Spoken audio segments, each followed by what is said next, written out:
دو قسم کے لوگوں کے پاس کبھی مت بیٹھنا، کیونکہ وہ تمہارے دوست نہیں۔ زندگی میں اگر بڑی جیت حاصل کرنی ہے تو چھوٹے موٹے ہار سے کبھی مت ڈرو۔ جو انسان وقت پر پسینہ نہیں بہاتا، وہ انسان بعد میں پھر آنسو بہاتا ہے۔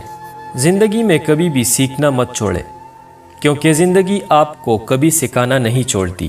اچھے لوگوں کا اللہ تعالیٰ امتحان بہت لیتا ہے، پر ساتھ کبھی نہیں چھوڑتا، اور برے لوگوں کو اللہ تعالیٰ سب کچھ دیتا ہے، پر ساتھ نہیں دیتا۔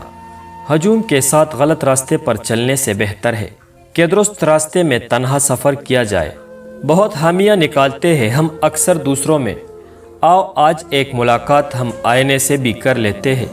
جب آپ کا دل درد سے بھر جائے اور آنکھوں میں آنسو آ جائے تو اس رب سے چپکے باتیں کر لیا کرے۔ وہ سب جانتا ہے لیکن آپ سے سننا چاہتا ہے۔ مجھے گرتے ہوئے پتوں نے سکھایا ہے، بوجھ بن جاؤ گے تو اپنے ہی گرا دیتے ہیں۔ اچھی کتابیں اور اچھے لوگ فوراً سمجھ میں نہیں آتے، انہیں پڑھنا پڑتا ہے۔ مشکلیں اپنی حل اپنے ساتھ لے کر آتی ہے، بس بندے کو خدا پر بھروسہ ہونا چاہیے۔ گمراہ اور فاسق لوگوں میں بیٹھو گے تو گناہوں پر دلیر ہو جاؤ گے، اور بچوں میں بیٹھو گے تو غیر سنجیدگی سیکھو گے۔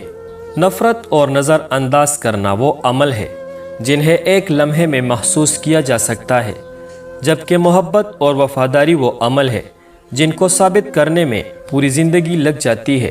اپنے دشمن کو ہمیشہ معاف کر دو، ہو سکتا ہے تمہاری وجہ سے وہ دوسروں کو معاف کرنا شروع کر دے۔ زندگی میں کچھ پل ایسے ہوتے ہیں جنہیں ہم چاہ کر بھی اپنی یادداشت سے نہیں مٹا سکتے۔ مجھے اختلاف ہے ان لوگوں سے جو کہتے ہیں وقت ہر زخم کا مرہم ہے۔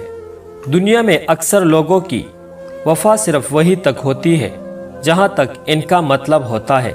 کبھی کبھی دل چاہتا ہے سب کہہ دوں، سارا زہر اگل دوں، مگر رشتوں میں کچھ لحاظ رکھنی پڑتی ہے اور لحاظ مار دیتی ہے۔ اے اللہ، جو میری مقدر میں نہیں لکھا، اس کی کوشش اور تمنا میں مجھے مبتلا نہ کرنا، اور جو میری تقدیر میں لکھ دیا ہے اسے میرے لیے آسان کر دے۔